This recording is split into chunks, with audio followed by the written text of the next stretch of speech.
Meet the Irwins. Janice. I'm in heaven. Weininger. Tiana. Do people actually eat these? Brianne. I thought you said rat. Shalasa and Romain. They're going back in time through 50 years of black British history. Starting in 1948, they'll discover how post-war Caribbean immigration changed the way we all live. From leisure to work. Any more fares, please? Any more fares, please? Music to sport. And how it all started in one London suburb.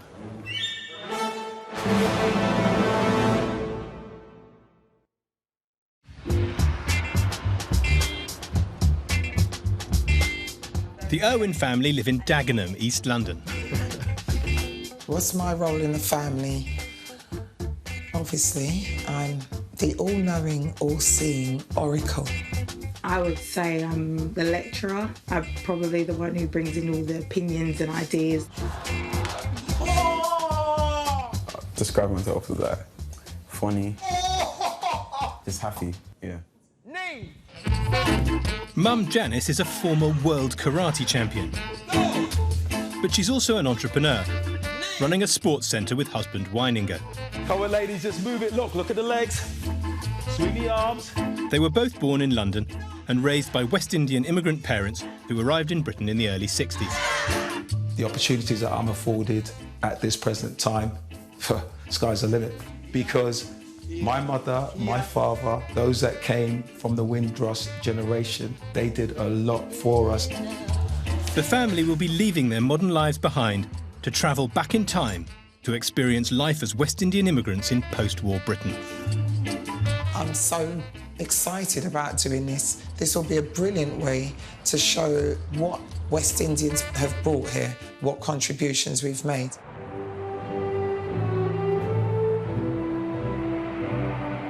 In 1948, Britain still had extensive colonies across the globe, but some of them were seeking independence. In a last-ditch attempt to keep the empire together, the Nationality Act was passed, giving all Commonwealth subjects the new status of British citizen. Suddenly, over a quarter of the world's population had the right to come and live, work and settle in Britain without any restrictions. All you had to do was get there. That same year in Kingston, Jamaica, the Empire Windrush docked en route to Britain. It was picking up West Indian servicemen to take them back to barracks in the UK. To fill the rest of the ship, the captain offered half-price tickets. Those who could scrape together the £28 and 10 shillings had passage to the motherland.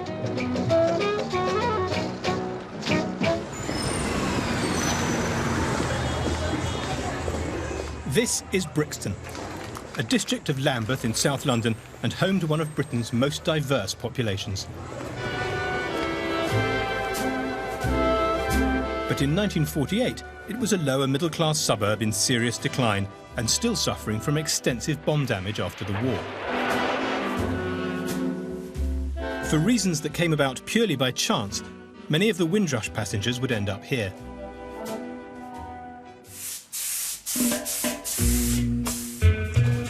To create an authentic experience for the Irwins, we've been busy transforming a Brixton flat into the sort of accommodation available at the time. To help me discover the realities of life for the new arrivals, I'm joined by social historian Emma Dabiri.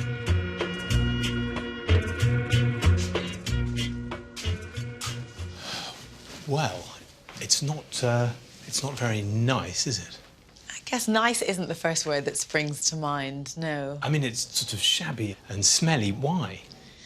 Well, you have to remember that there's an incredible housing shortage. The war hasn't been over for very long.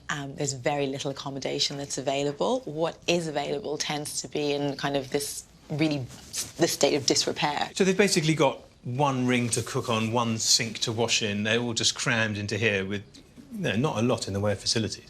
And while that might seem quite shocking to us, they're actually really lucky. Many families would have had access to the same kind of just very limited amenities, but they would have had to share them with the entire house. So they might have been out in... So other families living in other other families. So it would have been like communal. Also, it's quite a hostile environment that a lot of Jamaican arrivals are coming into, and there is intense discrimination, and as a result, lots of people just won't rent to black tenants. Census data shows just how quickly the population of Britain was changing. Basically, population. We can see in 1951 that there are 43,000 people here from Commonwealth countries. And then by 1961, there are 101,000. So and then there's been from a the colonies, huge jump. it goes up from 21,000 to 85,000. Exactly. So why would they want to come? Well, if we think about the Caribbean specifically, there's a significant shortage of jobs at the time, and Britain has this huge labour shortage. Which is basically rebuilding the country after the war, presumably. Exactly. Now the end of their journey is near. What will they find in the land they regard as an El Dorado? Now, why have you come to England? To seek a job. And what sort of job do you want? Any type, so long as I get a good pay. After 22 days at sea, the Windrush was about to arrive at Tilbury docks with 492 optimistic West Indian passengers on board. There was no doubt about it, Britain needed immigrant workers. But the government was surprised by their arrival and had no idea what to do with them. Until an official discovered an unused building in Clapham, less than a mile from the centre of Brixton. The reason we're in Clapham is because of this bunker over here, which is an air raid bunker. There were 8 of these built across London during the war, and they hold up to 8,000 people, so they're quite vast and cavernous inside. So they just put them in massive bomb shelters? Basically. Following in the footsteps of the original Windrush arrivals, the Owen family's first stop will be the Clapham bunker. And just like so many other Caribbean immigrants, they've left their youngest child behind. Families would send for them later, once settled. Hi, guys. Hello. Hi, I'm Giles. I'm Emma. Hello, Giles. Nice to meet you. Janice. Hi, hello, Janice. Hello. You had to leave Remain behind, I gather. Yeah. Yeah. Sorry about that. How sad. Well, it's nice to have you here anyway, the 5 of you. Let's go to where people spent their first night after arriving. Follow me. With 180 steps to the bottom, the bunker was home to many of the Windrush arrivals, some for 4 weeks. They were crammed into tiny bunks in a 5-metre wide tunnel and had to put up with the constant noise of underground trains. So this is where people spend their first night. Oh, wow. Is that a bucket to pee? Is that like... Yeah. Well, there's no loo, is there? What is this? That is just horrible. It's just, yeah. It's awful. Imagine sleeping under this. I thought I knew what I was going to experience, and I never knew about this. Well, the arrival of the Windrush caused something of a panic with the authorities. They didn't know where to place all of you guys. They thought, oh, we've got those empty bomb shelters that will do as temporary accommodation. That is just horrible, coming from somewhere with so much space and air and light and straight down into a damp, like, just cold. Do you think you'd be regretting coming? Yeah, I would. It's almost like a slap in the face to be come to help our motherland and whatnot, and then you come down here and this is your life. Like that, I can't even imagine it.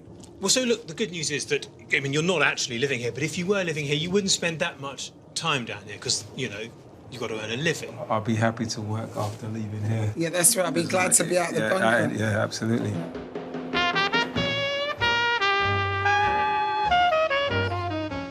Not only did they need somewhere to stay, our new arrivals needed feeding too.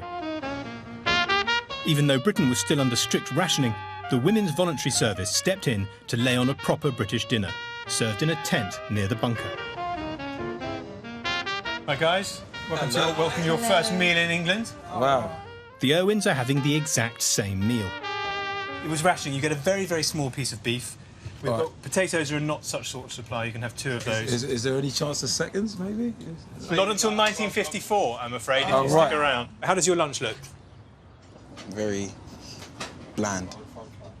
For many, this would have been their first ever taste of great British cuisine.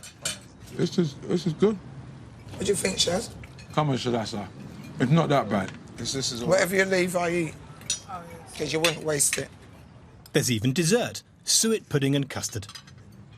Thank you, Emma. Oh, I'm in heaven. That looks like spotted dick to me. 3, 2, 1. That's not that bad, actually. No, it's quite good. It's okay.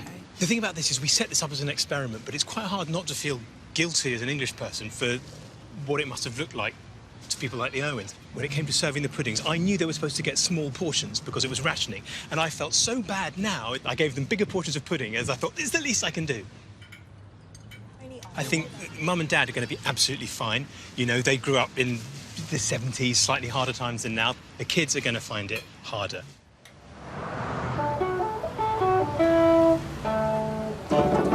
While the Irwins finish their lunch, Emma has one more place to show me.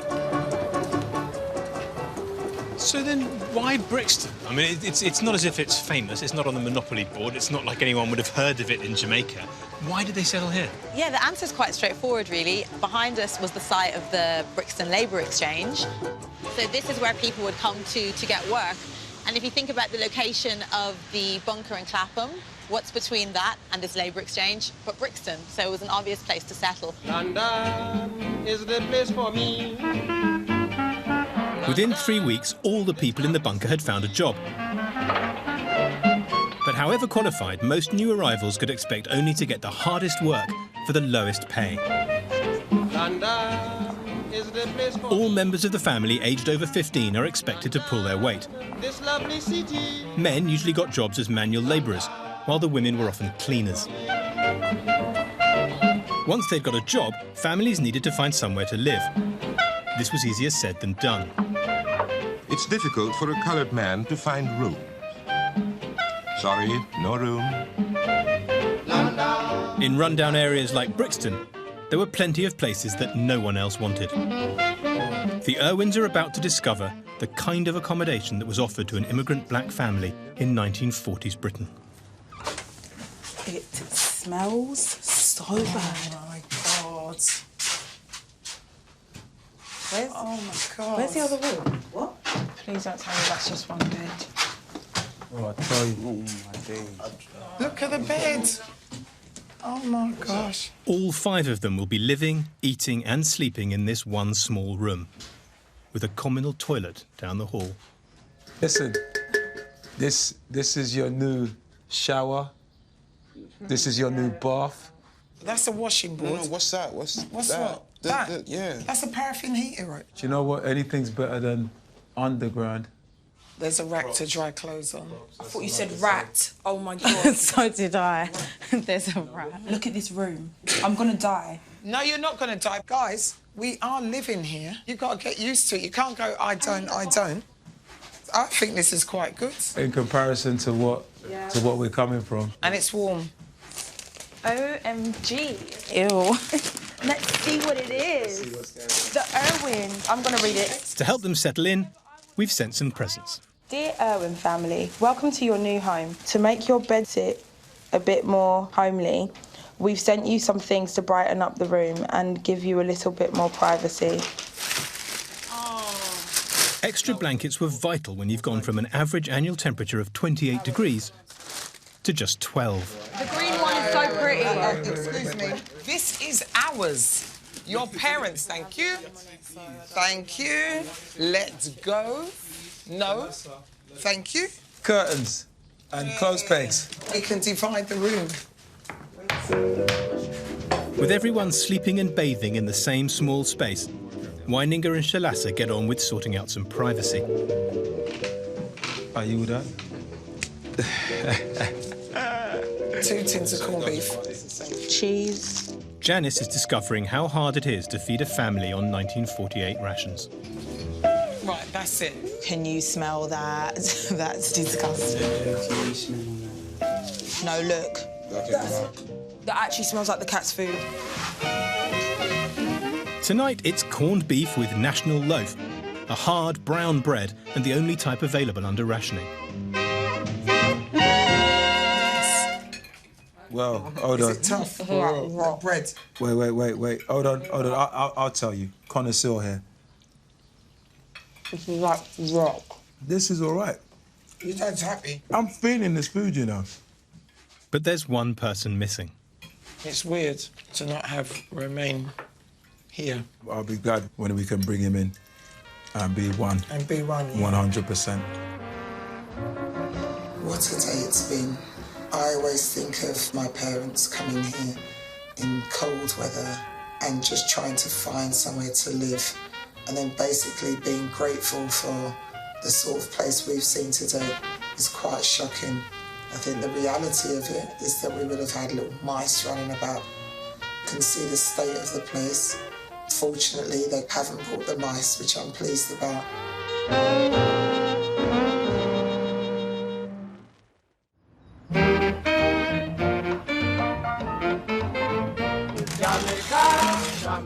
Another day means another year.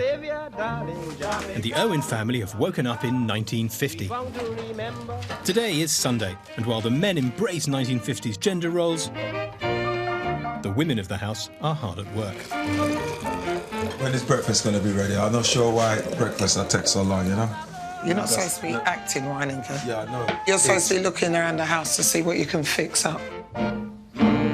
Right, folks, breakfast. Normally, if we're having a cooked breakfast, we'd have eggs, bacon, sausage, beans, toast, bagels. Yeah. Toast and bagels. Yeah. Janice is treating the family to a West Indian favourite, condensed milk. Not only was it easier to buy on rations than butter or jam, it didn't require a fridge. I can eat condensed milk just like that, so... I just think it's great how they made do with what they had. That's true. I think brilliant. And it's, you know, it's all right with the tea. By 1950, there were around 1,000 West Indians living in the Brixton area. And Sunday was an important day for the community, as almost everyone went to church. Any spare money was spent on making sure you looked respectable for the service. Good to go. Lord have mercy. But attending an Anglican church wasn't always possible. Many refused to welcome black people into their all-white congregations, something the Church of England has since apologised for.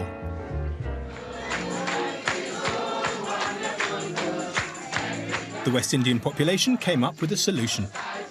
They set up their own. Front rooms and local community halls became venues for a more West Indian style of Christian worship.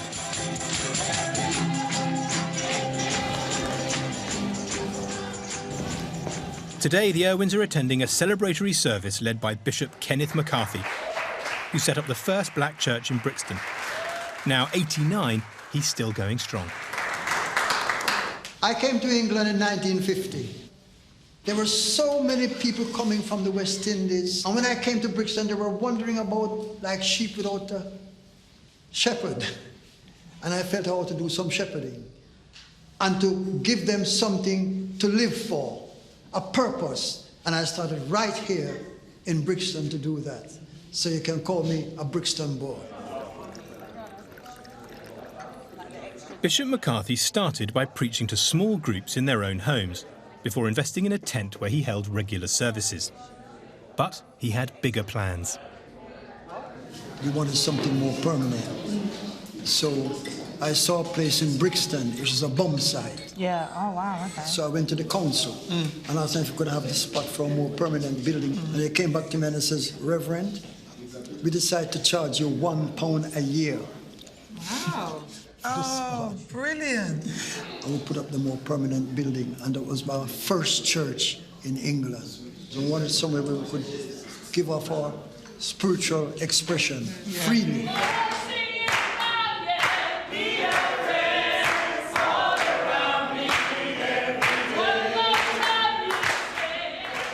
Music, singing together is one of the things that definitely, especially for black people, I think, brings everyone together.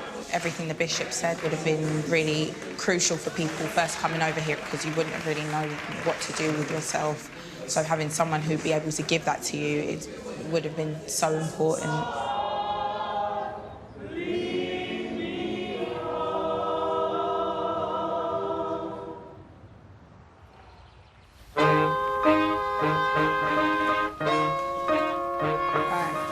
So do you just dip it because there's no ink in this?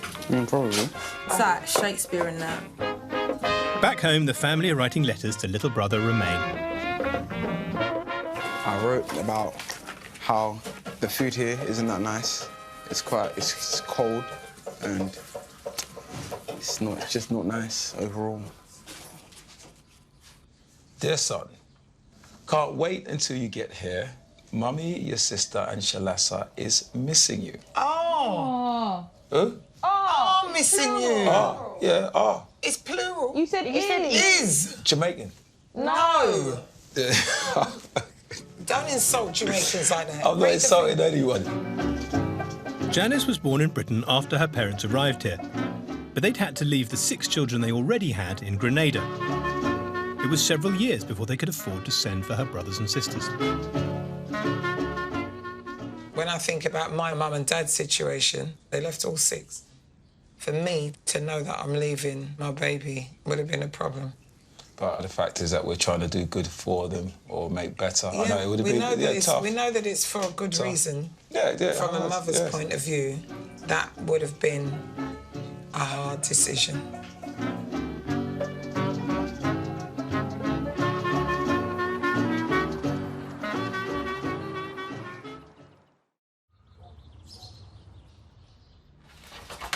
It's 1954. I got a woman.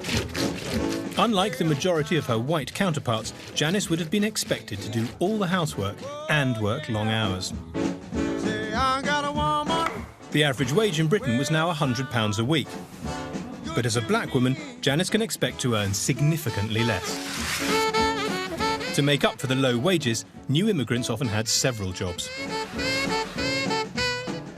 Economically, there's no doubt that this country has been aided by this influx of active workers who've taken up some of the less pleasant jobs Britons have preferred not to do. The trek to England now is the only craze. The work might have been hard, but at least you could get a job, unlike at home in the West Indies. And in 1954, immigration from the Caribbean rocketed. 10,000 made the journey that year. With such rapid change and increasing numbers, anti-immigration sentiment began to be more common. Soon there'll be so many people here, there won't be enough houses and jobs to go round. But the Nationality Act meant anyone from the colonies could come. And they did. The next 3 years would see the arrival of nearly 75,000 people from the Caribbean. So we've got white bread, sausages.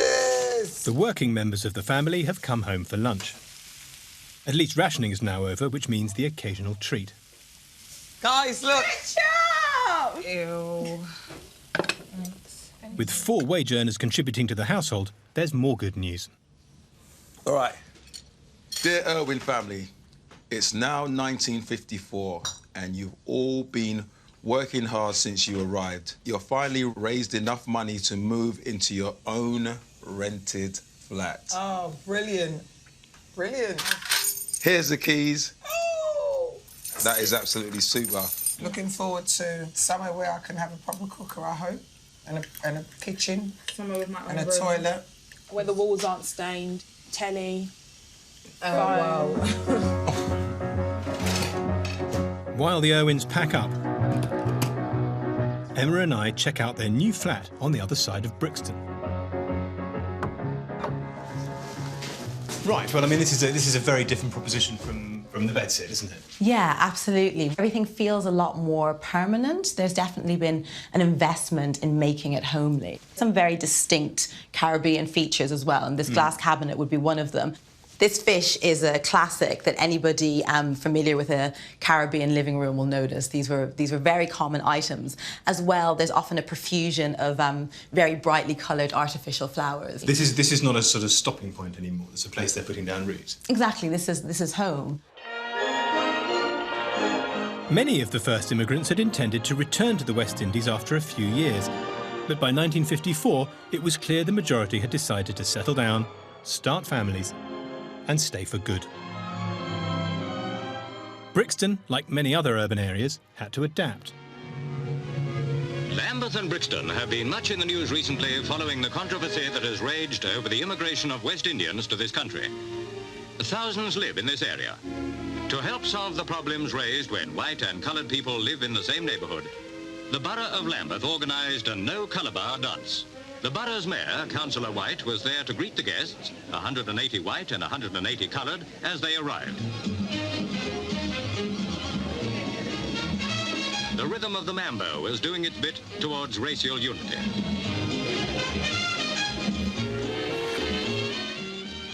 Lambeth had one of the fastest changing populations in the country. So what does the census tell us about the population itself? You can see a breakdown of the different boroughs that are housing the immigrant populations. And we see here that over 70,000 people that are born in colonies. We see that Lambeth is home to 10,000 over 10,000, which is in stark contrast to all of the other areas. And Brixton is in Lambeth?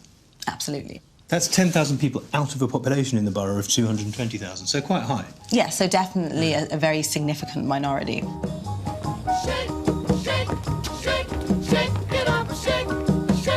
It's time for the Irwins to leave the bedsit and discover their new two-bedroom flat.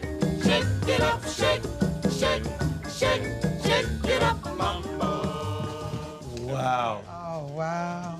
Wow. It's lovely. It's like, Cabinet. the fish. No, the fish. It's a fish for me. We had one of these fishes. And the cabinet that you're not allowed to use. It's fantastic. The ever-living flowers. I used to remember, like, the dust that used to be on it. We used to, like, brush it off and stuff. It's so much nicer on the eyes. Yeah. It's a home. It feels like a home. Yeah. Thank you. Oh, wow. Oh, my gosh, there's space. There's not a bedroom. This is brilliant. Oh, my God. We have these plates. We actually have these plates at home. Oh, wow. We've got vintage. We have done very well. Well done to all of us who have been working.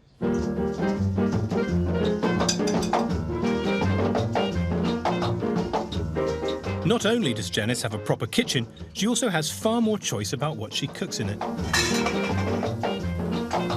The family are having steamed fish with Jamaican crackers and fresh ginger cake, all bought at the local market.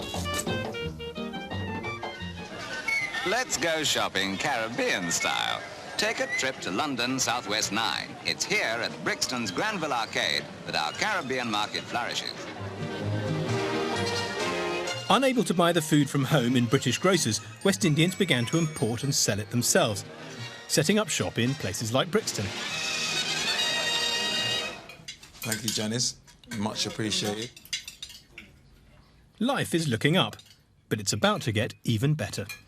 With more money and more space, families like the Irwins were able to send for those they'd left behind. So youngest son Romain is finally here, accompanied by his auntie Denise. In our town, yeah.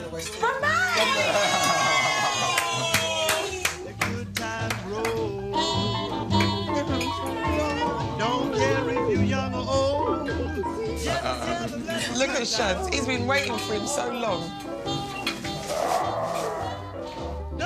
He's annoying, but I've missed him.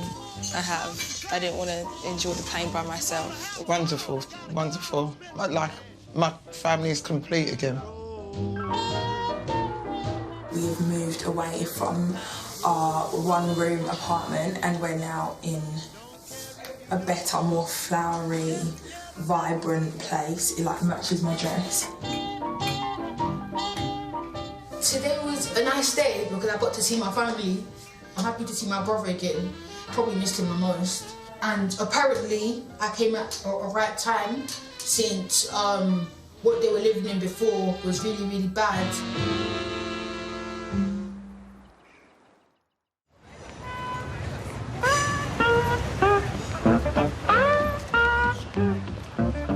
'56. 1956 was the year of peak immigration from the West Indies to Britain. Over 26,000 people would make the journey that year. Most of the first wave of immigrants had left home to find work of their own accord. But as the UK economy continued to grow, employers began actively to invite West Indians to come to Britain to take up specific jobs. One of the biggest recruiters was London Transport, which in 1956 set up an office in Barbados. Candidates are chosen on the island, and some 200 of them come to Britain every year to join London's bus conductor force of more than 14,000 men and women. Weininger's own father was a bus conductor, so today he's following in his footsteps.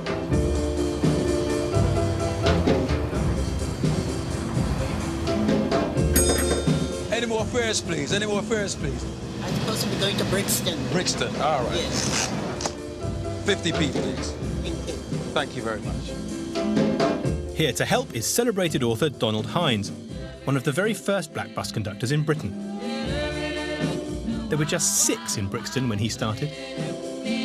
Well, the first thing you need is the badge of approval, so you need to have this on, so that you. Okay, now I'm looking at this badge. Is this actually your badge? It was the one I used. It's the only thing I took from London Transport. Wow. This instructor is training men to be conductors on the London buses.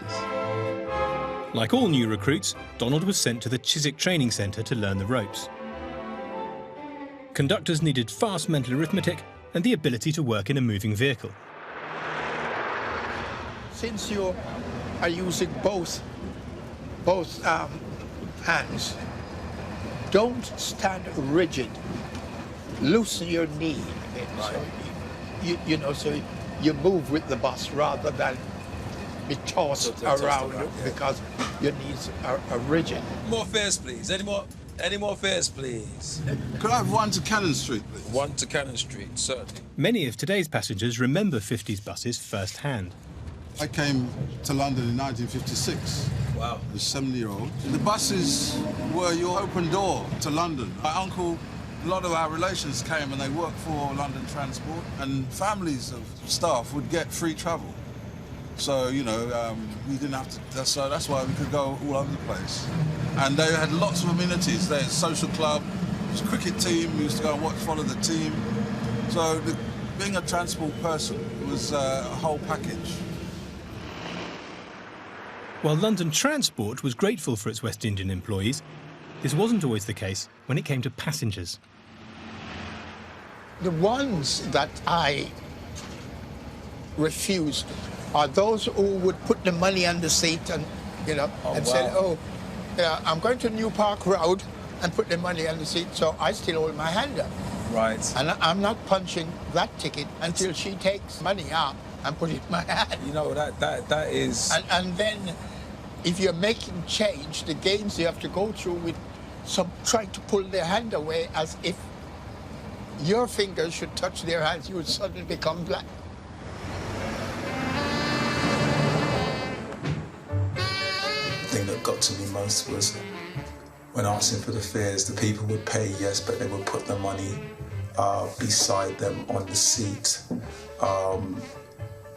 Almost saying that, yeah, I'll pay, but I'm not willing to, make contact with you. My father was a bus conductor, so today that bus journey was moving.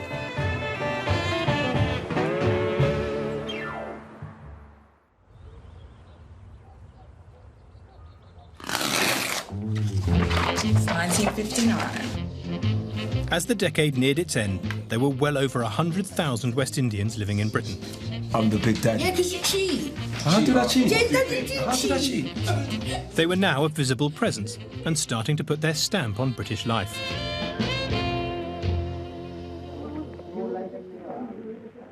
But not everyone was happy living with black people. In 1958, violence broke out in Notting Hill as organised racist gangs targeted the West Indian population who had made the area their home. Racial violence. An angry crowd of youths chases a Negro into a greengrocer shop. Police reinforcements are called up to check the riot. One of many that have broken out here in a few days.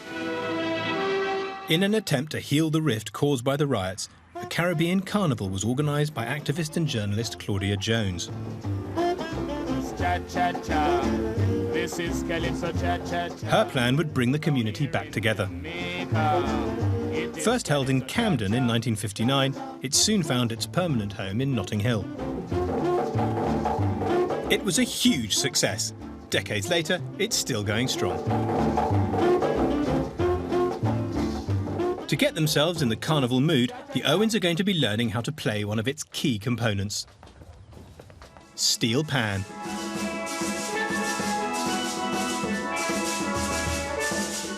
Steel pans are the national instrument of Trinidad, first appearing in the 1930s. They were originally made from old oil drums. Oh, so still here, okay. Steel pan was something only men played.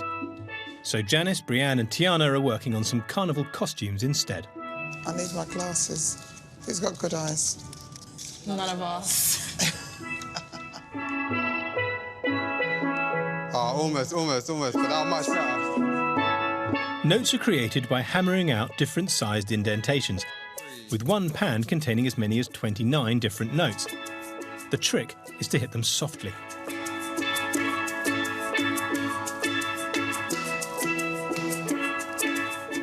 We've invited EastEnders star Rudolph Walker to join the party.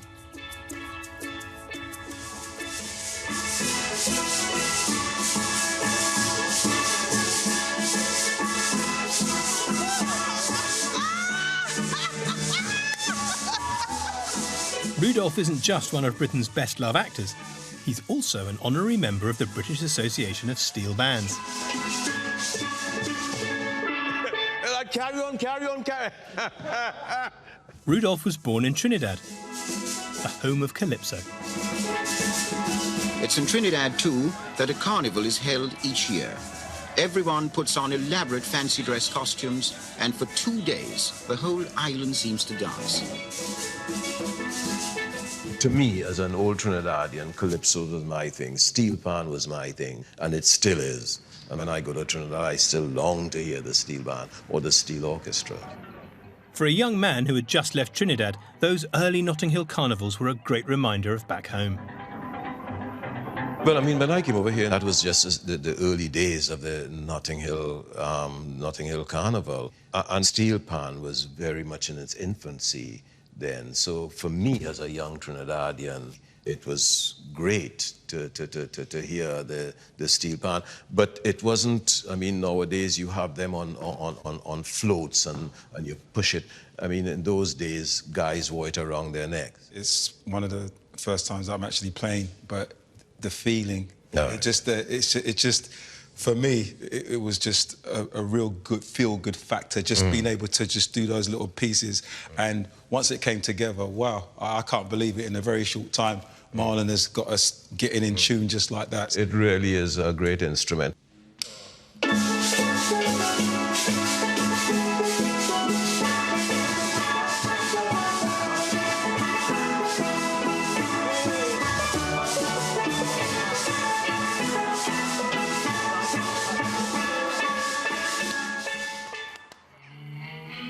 It's 1960. Very nice. Wow, look at this carpet. Look at this. Etch a sketch. Where's the TV? Oh my gosh, I didn't even see the TV. White TV.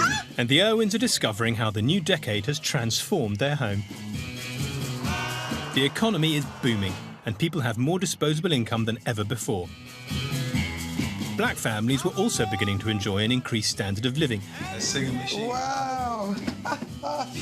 As a better paid and more skilled job market opened up to them.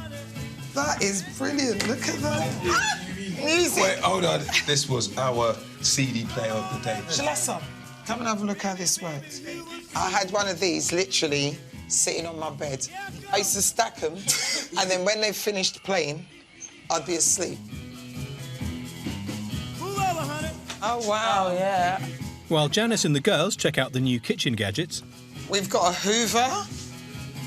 And look, we've got a little Dutch pot. Oh, yeah. Weininger is trying out a pastime suitable for a 1960s man. DIY. The shorter edges of the size and end pieces are 9 inches and 4.5. Let's forget about this inches thing, because you know, as men, we don't read instruction or take instruction too well.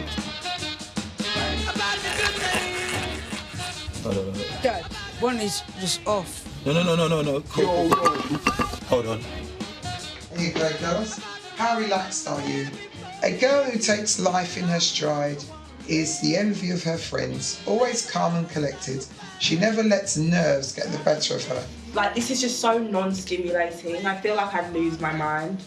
I've become a Stepford wife. Darling, you look wonderful. All right.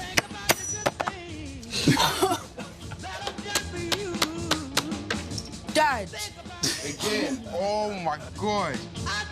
Mission only just accomplished, the boys are ready to show off their new creation. Look at this.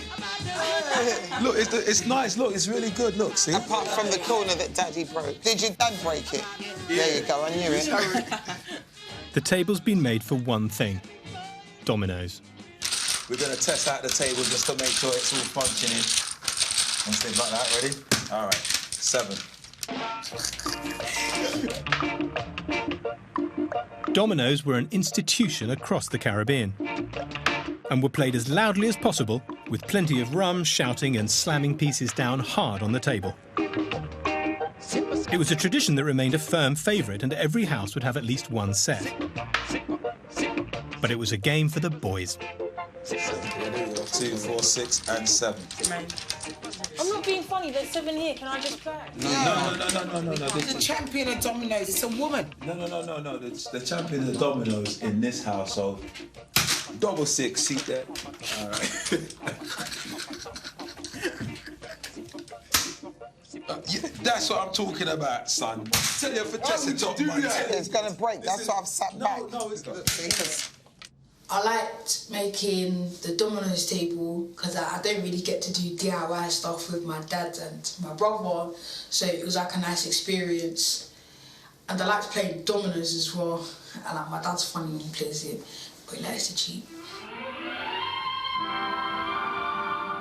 It's 1962, and while the girls enjoy watching their new telly, No, that jacket right there. Weininger and Shalassa are going shopping. What about the pink shirt or even the pink jacket? Check this out. No?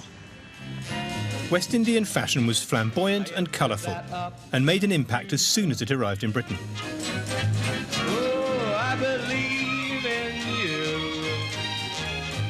I sent the boys to meet London-born singer Kenny Lynch to find out more about 60s style.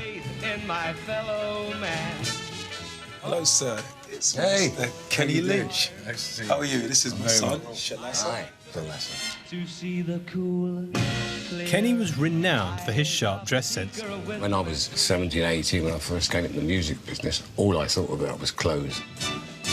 What was your first impressions of the Caribbeans that came over here? Well, I really liked that people used to look at them because they were dressed up in pink, because they'd come from Jamaica, Trinidad, Barbados and all that.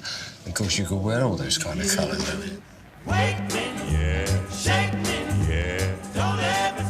All the men in those days looked like Cab Calloway, zoot suits, and the trousers always used to be really wide there, and they used to sort of float down the street like that.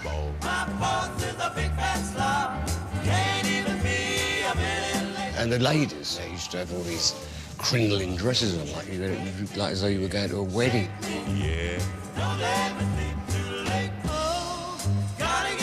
Sunday mornings was always like a fashion show. Everybody used to sit outside and go to church. Do you think that they influenced 60s fashion? Some of the lads quite liked the zoot suits. They got quite popular over here. People started dressing more brighter and all that. My dad was a trendy dresser. He definitely liked his sharp suits. And in my mind, that is 60s all the way. When you have an overcoat, you always buy with it a scarf. It was great meeting Kenny. We did recognise that, you know, we brought something different, colour, vibrancy, sharpness. Really, really, really good guy. I've done just the thing for you. Look at this. That's proper. Oh, you're a gentleman now. You'll be in Ascot in a couple of weeks.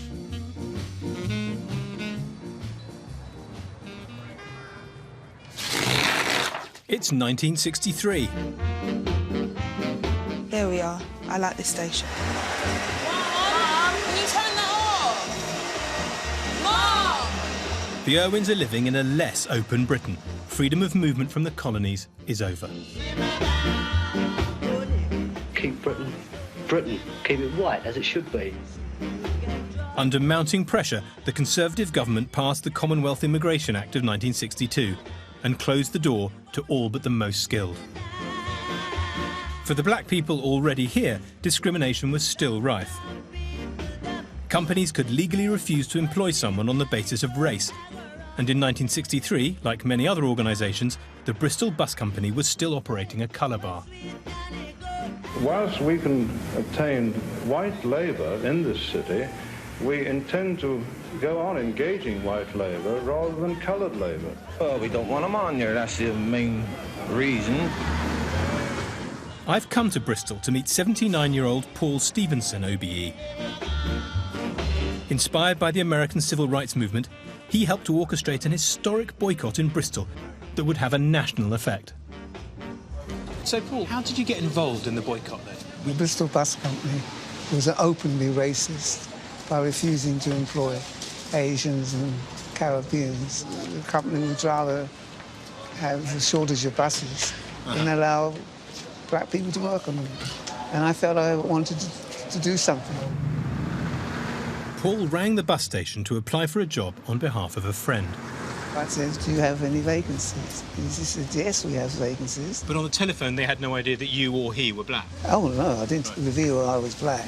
That would have sabotaged the whole thing. And so a guy came here to the Bristol bus station and said that he'd been offered a job. The horrified general manager's secretary said, you don't employ black people. And so I said, well, I'm going to call a boycott of your bus company.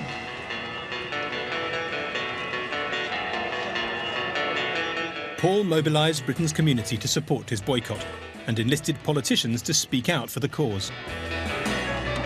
I worked in the factories. I was a welfare officer during the war. I never noticed a disposition of white men not to work side of black men. All of us together gave Hitler terrific hiding. And now to come up against this, you can understand my surprise. The battle against racialism here in Britain knows no boundaries and no limits. Harold Wilson openly supported me and said, last of the colour bar. After 4 months of campaigning, the bus company was beaten. Martin Luther King made his I Have a Dream speech on the same day. We got the message, the colour bar was over. Mr. Paul Stevenson, you're the young man who brought the whole of this business to public notice. What are your views on it? Oh, of course, we're very pleased indeed. I think this is going to be welcomed by coloured people all over Bristol and many Bristolians who came in and gave us their sympathy. And I say, brother. The boycott resonated beyond Bristol, and in 1965, Paul's supporter Harold Wilson passed the historic Race Relations Act, making discrimination on grounds of race unlawful for the first time. Paul's actions over 50 years ago mean he's still recognised. Yes, sir. So, it's very Thanks, kind. man. Much appreciation. I heard about the good work, man, and I'm really pleased, man. Honoured. Thanks. Thanks again. All right, cheers. Okay. All right, thanks, boy. Thanks. You're a local hero. Oh, well, I don't know about that, but I often get stopped in the streets. And taxi People drivers- recognise you? Oh, yeah. People do. Amazing.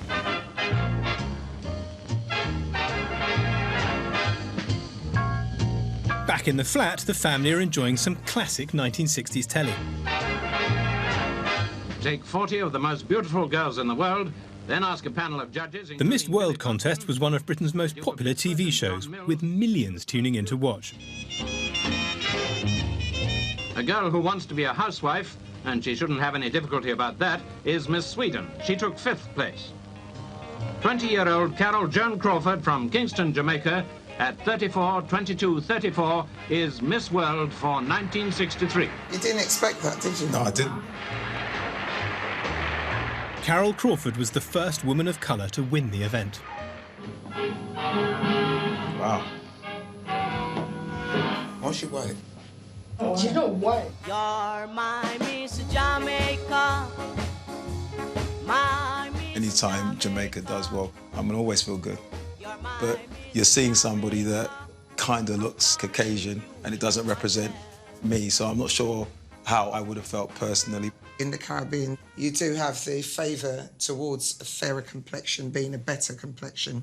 So, again, it wouldn't be surprising that the person representing Jamaica in such a competition at that time would have been of a fairer hue. She was black, but she looked fair, and on a black and white television, she looks white. That is what colorism is, the fact that within our own communities, we show preference towards light-skinned women, and I see that even today.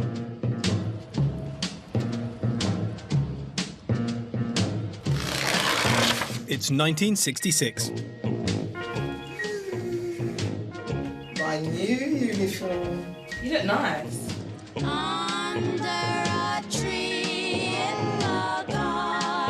Despite the tightening of immigration, Britain was still in dire need of workers, and the NHS recruited directly in the West Indies for staff. Nursing was relatively well paid, and one of the few skilled jobs that Caribbean women were actually allowed to do. By 1966, there were 5,000 Jamaican nurses working in British hospitals. Among them were trainee nurses Elva, Janet and Marva. Girls, this is Elva. They're visiting to tell Janice what life was like for black nurses in the 1960s. That's me. How old were you there, if you don't mind? I was 21. Oh, gosh. See what the uniform looked like? Yeah. So is this the same? Is that the same? It's the hat same. thing, but it just pinned. Starch, yeah, but it's starch. You couldn't go on duty like that. You'll be sent off. This is after we were there. That's in my third year. Oh, look at right. And life was very difficult as a nurse. And because you were black, you were sent to the sluice. There was no disposable bedpans, no disposable urinals. All metal bedpans. Metal bedpans. Yeah. And you Heavy had to metal scrub bed. them. You had to clean them. Shining. Mm-hmm. Then you have to clean the sluice. Oh, yes. Horrible. One lady said to me, I don't want you to touch me. I said, fair enough, why? She said, my son said not to let any of you walks touch me. Yeah. Yeah. Wow. Despite all that you've experienced, would you do it again? I would. Yeah? I would. I loved it. If you're a nurse and you're a dedicated nurse, you love what you're doing and you would do it well. And the ladies, the nurses that came and spoke to us today, fantastic, inspirational, and again, integrity. I couldn't have lived in the 1950s and 60s and stuff, all the racism, because that would really irritate me. But to them, it's just like, well, that's not my problem if someone's racist, but I feel like it is. The ink is black, the page is white. Together we learn to read. It's 1969. There are now 500,000 West Indians living in Britain, over 200,000 of whom were born here. Britain was the only home they'd ever known. The Irwins are celebrating the end of the decade with a blues party.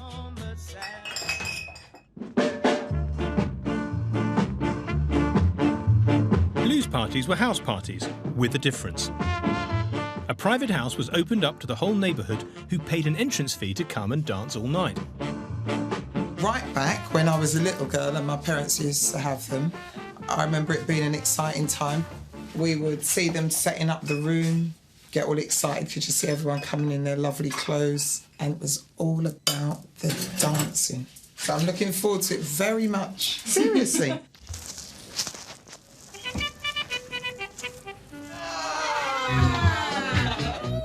They've invited family and friends to help see out the decade in style. Shalassa's on the door collecting money to pay for the professional sound system and DJ. Music was key. Reggae and ska weren't often heard in Britain's pubs and clubs, so these parties offered a rare chance to hear the latest records from West Indian artists.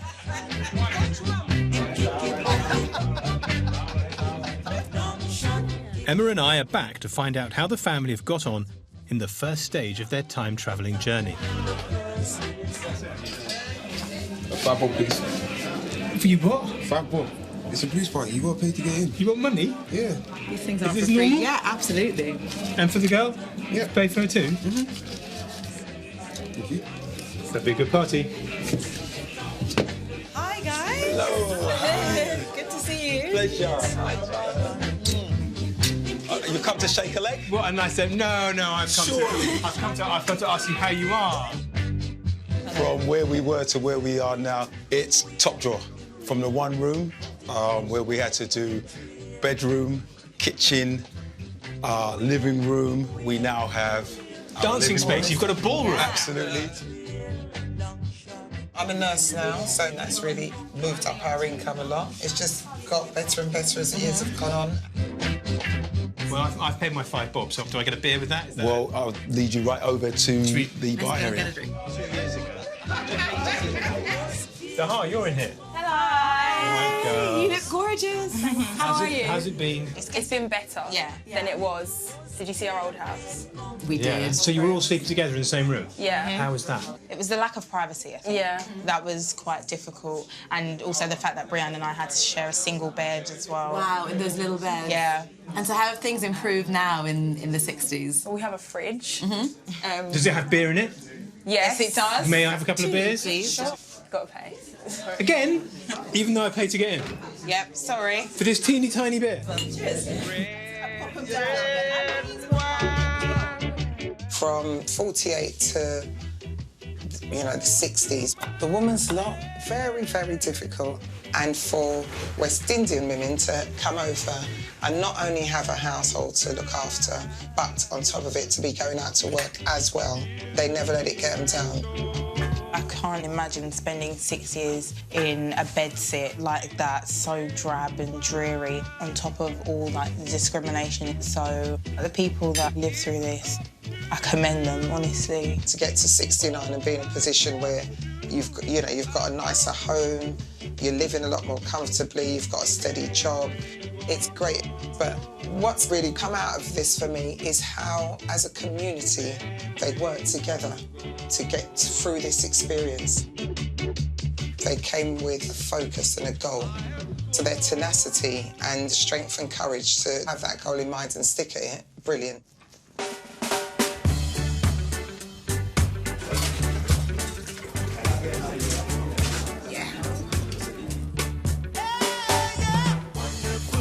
It would have been almost impossible to imagine when you saw the Irwins arriving in 1948 in the clothes they stood up in and a couple of suitcases, with no friends, with no work, with nowhere to stay, that they would soon be living like this, with good jobs and great food and a party and their friends. They've been through an awful lot in quite a short space of time, and now they're just really looking forward to the 70s and 80s. Next time...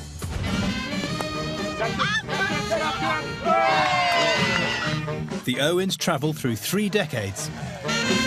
Look at you. You look like the poster boys for Jamaica. To find out how a new generation of Black Britons transformed the country.